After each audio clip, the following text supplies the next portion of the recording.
everyone. Mandy Friedman here, licensed professional clinical counselor, clinically certified domestic violence counselor, the creator of SNAP, Survivors of Narcissistic and Abusive Personalities, clinically certified trauma professional, the owner of Claremont Mental Health. Today I'm going to talk about dabbling in discard. What do I mean by dabbling in discard? Often abusive, narcissistic, manipulative, parasitic people will have an intention, or one of their favorite strategic abusive moves is to discard their target. In other words, you think everything's fine and going okay, or maybe you had a fight, but out of nowhere this person disappears and discards you, stops answering your texts and phone calls, and long before they do the full-blown discard, they will often dabble in discard and kind of take your temperature and do some test runs to see how you're going to react when they do that sometime in the future. So they want to look to see if you're worried about them. Are you okay? I hope everything's okay. Are you angry? Where are you? When are you going to be back? How dare you do this to me? Do you react in a jealous way? Is there someone else? Who are you with? They're just really taking your temperature and seeing how far they can go with it. Now, sometimes they will do this out of nowhere. Other times they'll do it when maybe you've had let's say it's early in the relationship and they are doing the dabbling, right? So you might have had your very first conversation where you've had to have a serious talk about something. Maybe you had to offer some criticism. Maybe they didn't live up to an expectation, or they did something that bothered you or hurt you, and you tried to express that, and then they don't speak to you for a couple of days. Or they used to talk to you every day, good morning, beautiful, and be really, engaging you, and then they stop engaging you so much. Now they're not saying good morning.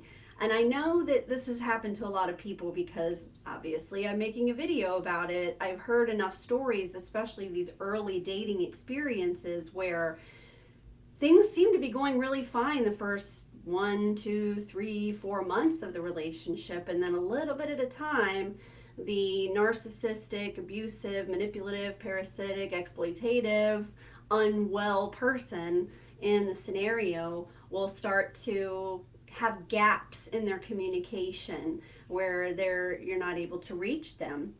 And then when you ask them, where were you? What were you doing? They have lame excuses that are just excuses. What did I hear yesterday? My phone broke. Your phone broke? Well, I mean, okay. Because, there's only one way that you can get a message to someone, and that's through your phone. Like, you couldn't, use someone else's phone or log into a computer. I mean, there's a number of ways to get a message to someone, right? So it's like you're really surprised by the change in this person's tone, demeanor, and then when you point it out, hey, what happened? Then they act irritated with you, like that you're needy, or that, this isn't the version of you that they like the most. What was the other one I heard? I'd rather have the real you than the hard ass you. Like, but they just met 2 weeks ago. What do you mean different? There's already different versions of this person? Like, no, it's just that they are not being honest and open about what's really going on with them. They're misrepresenting themselves in a number of different ways. So then they go silent, or their behavior changes, and then you ask them about it, and then you wish you would have never said anything because they make it seem like that you're the problem. Or they'll tell a story that doesn't make sense. There's big gaps in the story.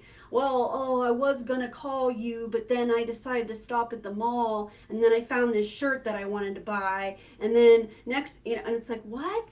I mean, here's how long it takes. Wait, let me do it again. This is how long it takes.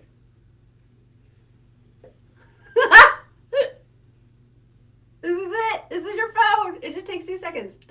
Can't make it. Sorry. I know I said I was going to call you, but I'm really tired. I think I might fall asleep. Or I thought I was going to be able to help you with this, but now things are super chaotic, so I have to change my mind. Like, it takes 2 seconds to send a message. So why wouldn't this person take 2 seconds to keep you informed so that you're not sitting there waiting and that you're not sitting there wondering what's going on? Why? Oh, it's because that's what they intend to do. They're doing it on purpose. It's not an accident or a mistake. They full well know what they're doing. Now, the favorite move is to make it like it's your fault, right? So it's like, where were you? Or how come you've stopped communicating the way that we have been communicating? And they'll come up with a number of reasons why that it's you or the person that has caused the change and that they're just responding to you. You know, that you're, like I said before a moment ago, you're too needy, you're asking too much. They just want the fun version of you and not the serious version of you. Anyway. Dabbling in discard, something I've seen quite a few times in the lives of my clients, especially in the early stages of a relationship. And if this has happened to you, count it as a red flag. Remember, this is how long it takes to send a message. Send. That's it. Bye.